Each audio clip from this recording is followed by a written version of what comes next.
Welcome to the Anxiety at Work podcast. I'm Chester Elton. This is my co-author and dear friend, Adrian. Well, welcome everyone, and we hope that the time you're going to spend with us will help remove the stigma of anxiety and mental health in the workplace and your personal life. And we invite experts from the world of work and life to give us ideas and, most importantly, tools to deal with anxiety in our world.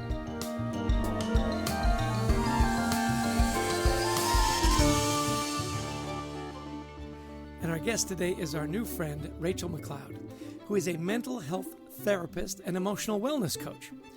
Through years of helping clients move their anxiety, depression, and trauma disorders into remission, she has developed a program that empowers people to skillfully get rid of symptoms and heal.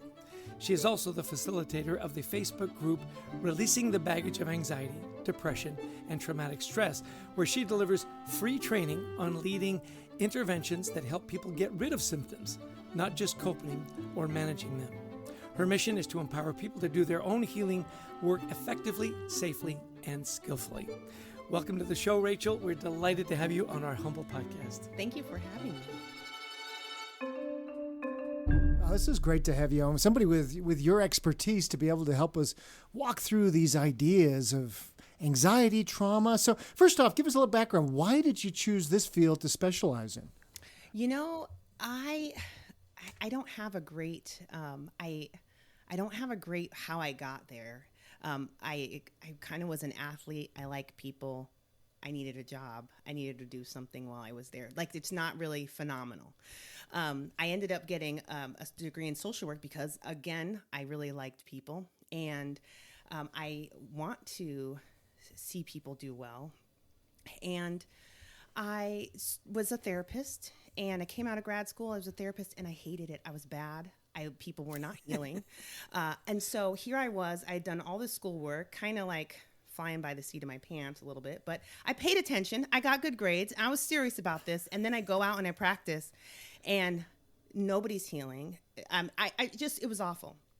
So I quit. I'm mad. I can't believe I got a whole degree in this. I can't believe this is even a field. We just talk. That's what we do. And so I quit. And about 3 years later, I had about my third mental health crisis. I did not know that I had crises before, but after this one, I realized, oh, that's what that was. And here I was with 3 small children and raging anxiety disorder. And I'm still mad at the whole therapy community by that time. And so I was out there, and my son had this health issue. It wasn't a big deal, but it was a big deal to me. And I was like, told my doctor, I was like, if this was your kid, we wouldn't be having this conversation. She wanted me to try these things that I knew weren't going to work. They don't work for anybody else. Why are they going to work for us? And so I told her that, stomped off to the park and talked some trash about this, my doctor, and they said, well, why don't you try this woman? And they sent me up the hill to this woman. I made an appointment. I went up there, and she had this little metal plate, and she sat my son on it, and she started handing him these vials, and she was doing some electromagnetic thing, and my eyes were big as saucers, and I was like, what is happening here? But 3 days later, I followed her instructions, and that the problem with my son was resolved. So I went back, and I was like, well, I have some problems. What can your little machine do for me? And she really we didn't do a whole lot of that, but she said, here, try this intervention. It'll change your life. And so she handed me the training DVD set for emotional freedom techniques, which was the first intervention that I learned. And it was a weird intervention. It was not talk therapy, which was awesome for me because I'm still mad.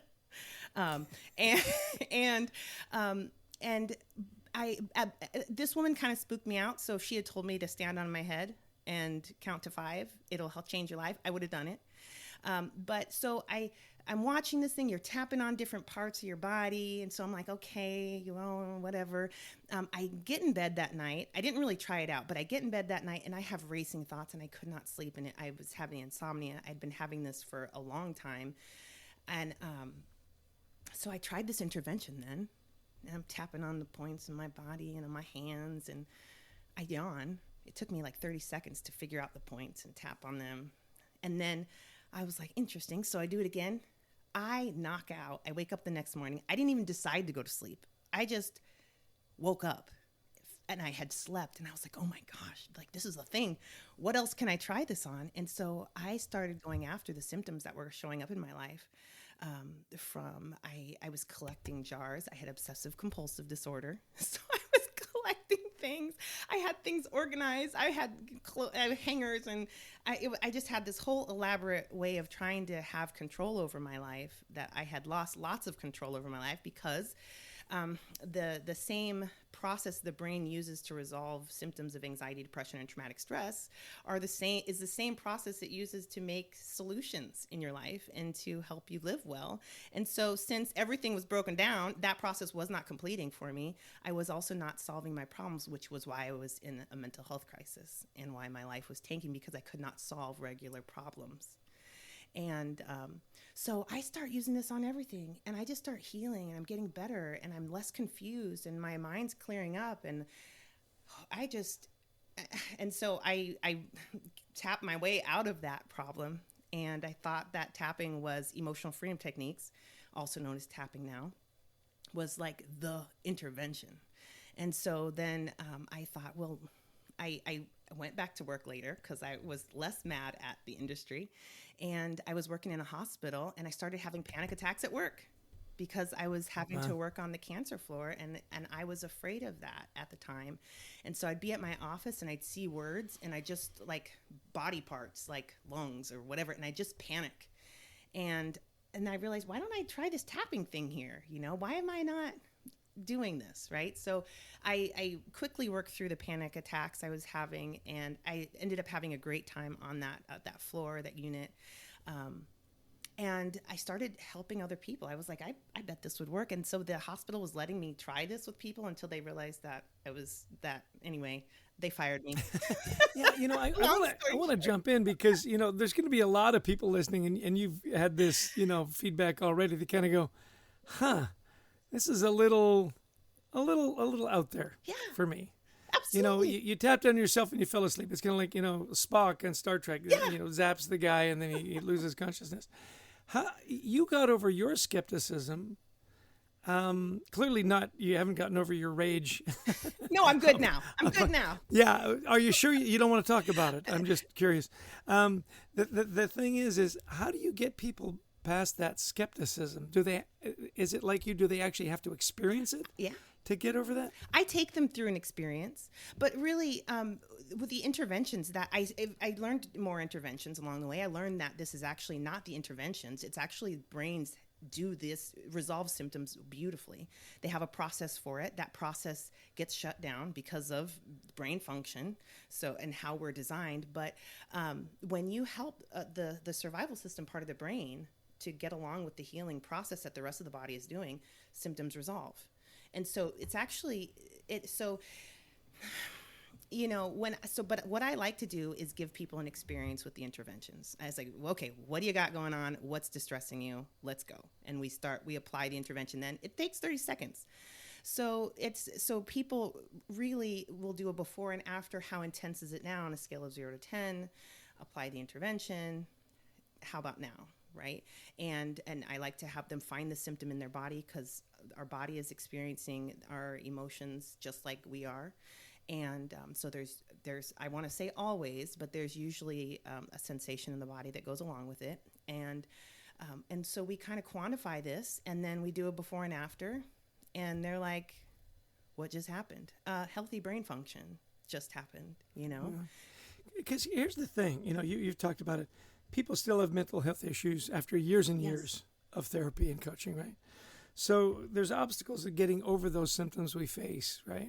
How do you get people over those symptoms? Yeah. Ask me that question, the beginning part of that.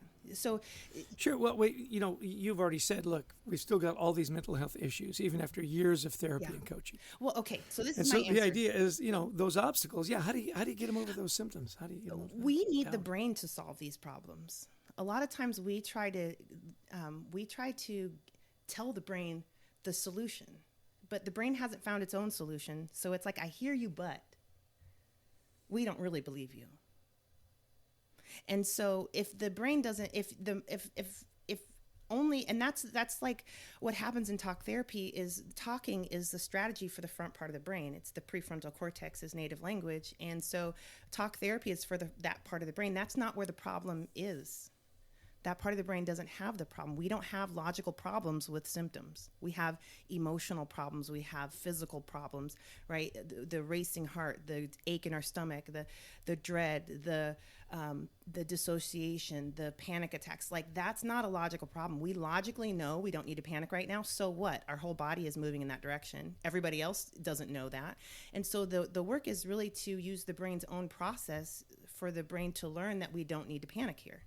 And that process is electrical. And so when we can work with the part of the brain that's blocking that process, which is the survival system, and the survival system's native language is the body. It's paying attention to the information coming up from the body. So when we use interventions that can kind of hack the body's message and send that message from the body to the survival system that we're fine, we're okay, that part of the brain responds instantly and shifts out of survival mode into more of a safety mode.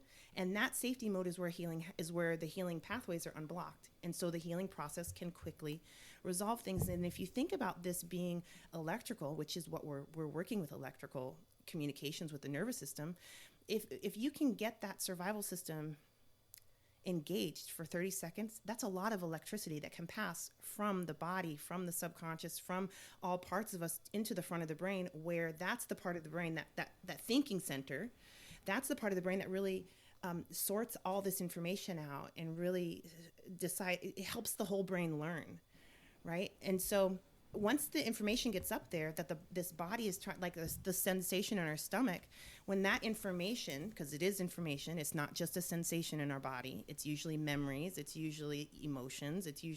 There's lots of information in the challenges we're facing in our body. It's trying to make it to the front. It's trying to say, hey, I have this problem.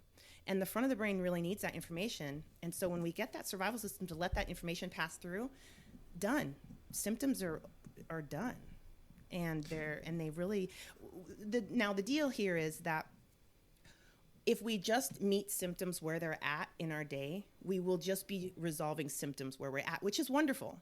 But that's not how we need to get down to the root issues and resolve those. And that takes more skill and more strategy. And but that's where the lasting change comes from. I don't find that,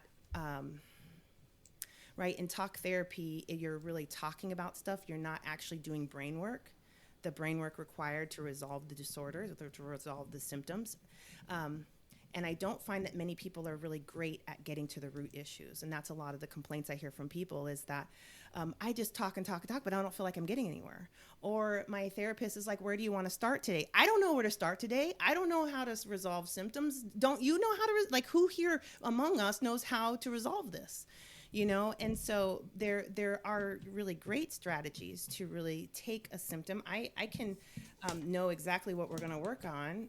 I ask specific questions. One specific question, my clients know, okay, the question, they're going to answer the question. And within the 3-4 sentences they say about the sentence, I already know what we're working on. And then we'll take that and go very deep. And so, because we want to get to the operating system. We want to get to the foundation of this thing and create change and wellness from there and get the brain to do that work. Well, one of the things with, with the EFT is very physical. That's what you've found. And as we always talk with anxiety, you have to bring people to the present. You have EMDR that works for some people, doesn't. Cognitive behavioral therapy works for some, doesn't for others. And so what we're finding, I think you're suggesting here that this is definitely worked for you. I've had other people who talk therapy actually can be kind of helpful for them, but they're maybe very verbal people. Mm-hmm. And so, but I love what you're getting at too, is to getting to the core issues. One of the things that I've noticed you talk about is too the short path, which I thought was an interesting idea. Our whole mentality nowadays is how do I get there faster? Because we just don't have the patience for the long process. So how do you get to achieve your dreams, do more with life, but using this short path? Walk us through that idea. Yeah,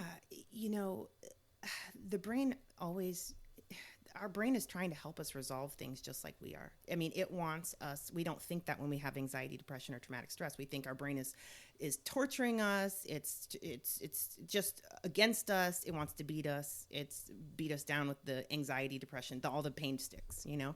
But the truth is, it wants us to heal just like we do. It wants us to get to our goals just like we do. And the actual symptoms we're experiencing are the brain's process to help us reach those goals, and it cannot complete the goal. It cannot complete its process. So using these tools, and I recommend I use these tools with 100% of my clients. I'm trained in 4, so I'm matching them. I'm trained in EMDR, thought field therapy, energy medicine, and EFT. I teach all of these to my clients so that they can apply them themselves, because I have them apply these for 2 hours a day. I've found that it takes about 120 to 300 hours of specific and targeted brain work to resolve a disorder. And so I teach them the strategies to do this, and I have them work for 2 hours a day, not 2-hour chunks, but I want them to catch their brain struggling. I want them to catch their brain not completing its own healing process. I want them to catch the specific symptoms we're chasing and that we're hunting and we're tracking down.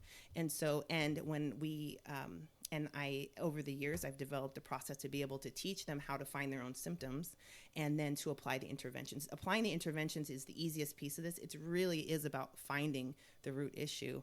And so the first week I spend getting them trained to work with their brain.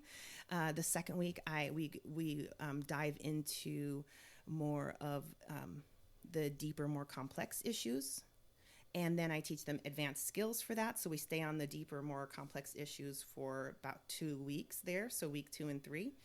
And by the time they're finished with this, they will have completed about 9 months of therapy in that amount of time. And so not only are they getting the results, but they're growing their skill, which is really important, that because they're going to need to take care of their brain for the rest of their life. It's like a house, you know, there's always dishes to be done. There's always laundry, you know?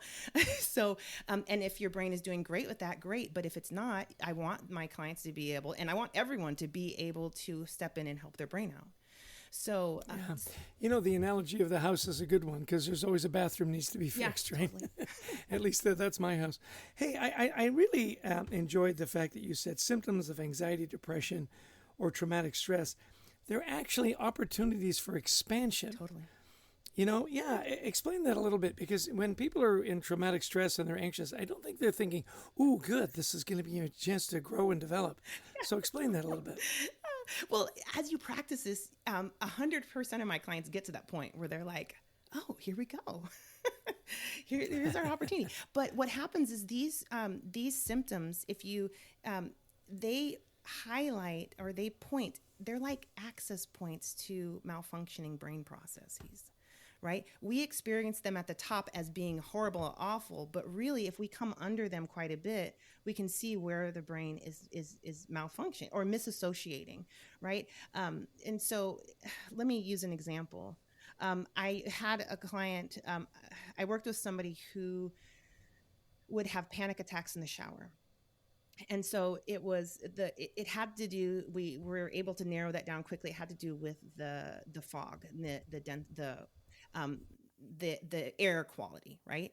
And that air quality just would send them into a panic attack. Obviously, nothing's dangerous in the present, but why is their brain whacking out with this? And now they're in a panic attack. And so we were able to find that it was a past memory when they were 4 and they were shamed, sent to the car on a foggy night, and they were in there waiting for their parents to come out. And so there was just and the dread of my parents are coming. So that child in that moment was in a panic attack. So the brain was associating the current shower with that past moment. And so that panic attack allowed us to heal that past moment, which resolves so many things. The fear of their parents, they get to work through that, because now at the time in their childhood, they didn't have the resources to do that. A lot of times we'll use our parents as a resource to heal, but if our parents are not available or they're the ones causing the problems, then our brain won't get the support it needs to fully process that event, and it kind of gets stuck. unprocessed. And so every time the brain makes association, which we're doing all the time, it's associating that past memory that never made it through the brain's process to begin with. It never completed. And so here comes up this uncompleted package of information that still has and still contains all the distress, all the pain, all the panic, all the horror, and it's coming forward. Our survival system is like, oh, it is scary, isn't it? And now we're in a panic attack. And so we really want to help the brain get this package of information fully through the process, so the brain can really strip out all the panic, can really process that stuff, can process all the information, and then figure out what it's going to do with it. It always does something amazing with it. It takes even the worst traumas and really it uses it for our function. If it doesn't get it through the process, those worst traumas will be just used to repeat the pain that's stored within those memories repeatedly. And so, but when the brain resolves this, it's done. And so in this moment, we were able to stop the panic attack, and we were also able to heal an old childhood wound and lots of things in there. So tell us, Rachel, how can people learn a little bit more about your work and what you do? My website is really the best place to go. That's where you can watch a webinar, you can sign up for my email list, you can see the programs I offer. I offer this as a self-study program. Many people have therapists that are talk therapists that are really great at being supportive, but they don't do this work, and so they want a step-by-step process, and so they can enroll in my program, do that independently or with their therapist. Some people, like me, would never work with a therapist while they needed to recover, and this gives them a step-by-step process and access to some of the top tools in the country to be able to use for themselves. And then I also have a program exclusively for women that's an intensive coaching program that helps, where I walk beside people through this process to give them the support that they need and get the work done. Yeah. Awesome. Well, we love the work you're doing. Kind of last question for me. Our brains, in our book, Anxiety at Work, we say, look, our brains aren't wired to keep us happy. They're wired to keep us safe. That's why they're always working, right? And so how do we get our brains rewired a little bit? If you had one or two tips for our listeners today to say, okay, try this, start here, is there something simple we can start doing before we jump into something even a little bit more in depth? Yeah.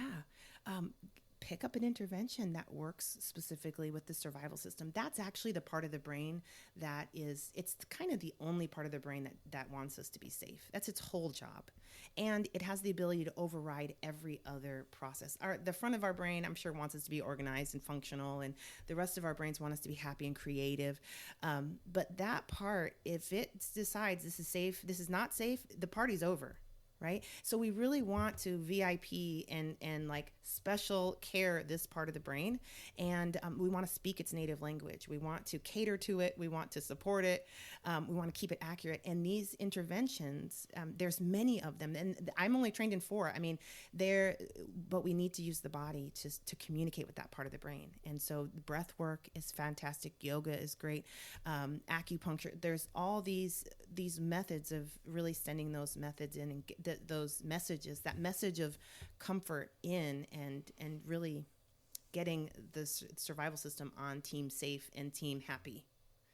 And we really need that part on there. So I would do everything with the survival system. I would not leave it out of anything that we're doing.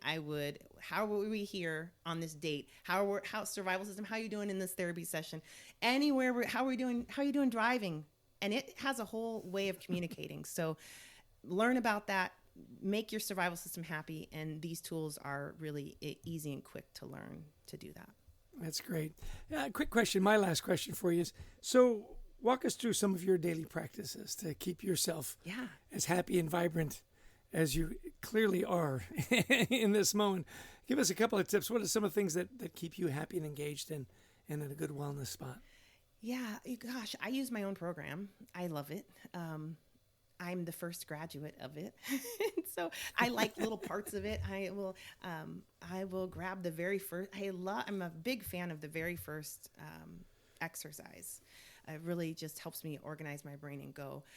But intervention wise, gosh, I shuffle through there. I like an alternative use of EMDR, where you're getting that bilateral stimulation. It's the same thing we're getting when we take a walk. And I don't take tons of walks right now. I wish I did. But I still want my brain in that optimized processing mode. And so I wear a product frequently that helps with stress management and all the things. And that's a bilateral stimulation device that provides a little buzzing on left and right. I have it on now. And so people are taking this concept of bilateral stimulation into other areas.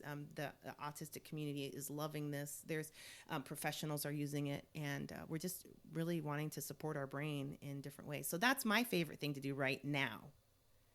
In a week from now, it might be different.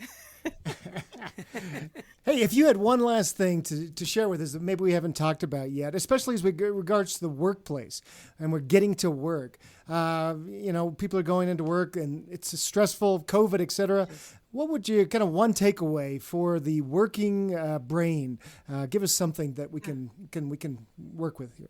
Well, I'm going to reiterate that your survival system is at work with you, whether you like that or not, and whether you think that this shouldn't be a big deal. I shouldn't have this problem. This is dumb. I shouldn't have to talk about this. I shouldn't have to do anything with any of this stuff or deal with annoying coworkers. Your survival system has an opinion about every single thing that you're doing at work, and really using these interventions at work can really get your survival system on board with, it will increase your productivity tremendously, your happiness, your joy, your ability to solve problems, right? We need tons of ability to solve problems with those annoying coworkers or with the coworkers that, we're having boundary issues with, or our boss or our work. Our email list, the emails we don't want to send, the procrastination, that's an anxiety thing. That's a survival system saying, that's dangerous, we'll die. Yeah. Well, listen, this has been a delight to have you on the podcast. Thank you so much for the work you're doing and for your energy and positivity. I know it's a podcast. You've got to see this amazing smile along with, and those of you that have seen a photo of me, I'm really envious of her amazing hair. So thanks for your time, Rachel. Really appreciate you being on the show. Thank you for having me.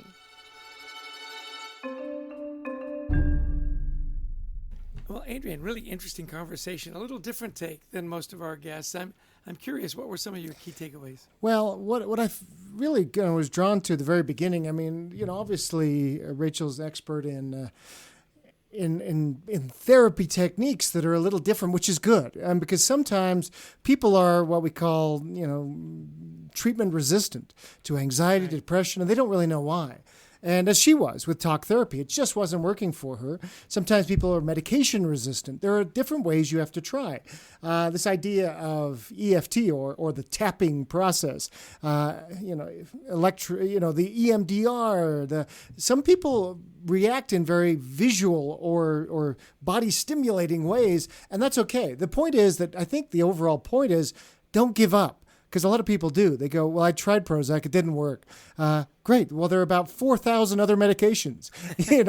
Work through them. Well, I tried talk therapy. Didn't work for me. Try something else. That was my big takeaway. I agree with you. She was so skeptical. I mean, she even had her degree, right, in talk therapy. And she said she was over her anger. Although when she was describing it to us, I was thinking maybe not. Yeah. I thought the idea, too, where she said people are looking for emotional freedom. And I thought that really stuck with me. She was suffering from insomnia, and she was dealing with this and dealing with that. She was looking for emotional freedom. And I thought, you know what? Aren't we all? Isn't that kind of the holy grail? That I find that therapy that works for me. I find the technique. I've got somebody that can guide me through the process, and I get to that emotional freedom. Yeah. And there's other things there, too, that I'm taking away, too. When Rachel said, look, if part of the brain feels not safe, it's game over. And this happens at work where, we've got a boss that makes us feel unsafe, a coworker that's a little too close. Why can't I get to that assignment? Well, there's something that's making me feel if I start on this, like I said, my head's going to explode. There's all these worries that come in that we have to think about. Okay, let's dive down here. What is really driving this? What am I afraid of? because, you're like your analogy of the fog. We have to strip out all the panic and figure out what's really at work here. And the application of survival mode, she said, use it everywhere. Interrupt that electrical current, interrupt that. And whether it's going for a walk or it's meditation or yoga, again, find what works for you. And I loved at the end when she said, with some of her practice, she says, well, that's what I'm doing this week. Check with me next week. It may be different. Which I thought was great. It's just you don't do one thing for your whole life. You change, right? Yeah, exactly. And so, I love the last thought, look, this is an opportunity for expansion that, if we're having anxiety, can we get to this point where, or depression or trauma, we're dealing with trauma, where we go, this is an opportunity for my brain to rewire. If something was happening with our cars, we would fix it. If something happening with our brain, this is an opportunity to refix it. And I think that's just a great way to think about this. It's hard. Nobody said it was easy.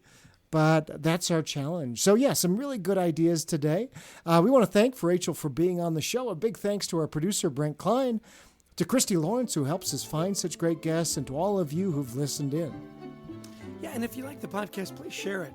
A lot of great tools and information for people that you may know that are a little anxious, suffering from a little mental health disorder, and hopefully it can help them. We also would love you to join our online community, WeThriveTogether.global. We're creating a safe place to talk about mental health in the workplace and get some advice and develop that kind of safe community. And of course, buy our book, Anxiety at Work, available at fine bookstores everywhere. If you buy 100 books, Adrian will sign every one of them. Hey, and we love speaking to audiences around the world. We just got a call, I think it was just a day or two ago, from a CEO who picked up our book in the airport of Anxiety at Work and wanted us to speak to his organization. So we love speaking on the topics of wellness, resilience, corporate culture, anxiety at work. Give us a call. We'd love to talk to you about your event. Yeah, we do it live and we do it virtual. Well, listen, thank you all for tuning in, for giving us your time and listening in. And we hope that it was helpful. We hope that you got some good information, maybe a little bit of inspiration, but more importantly, tools to deal with your mental health issues. Thanks so much.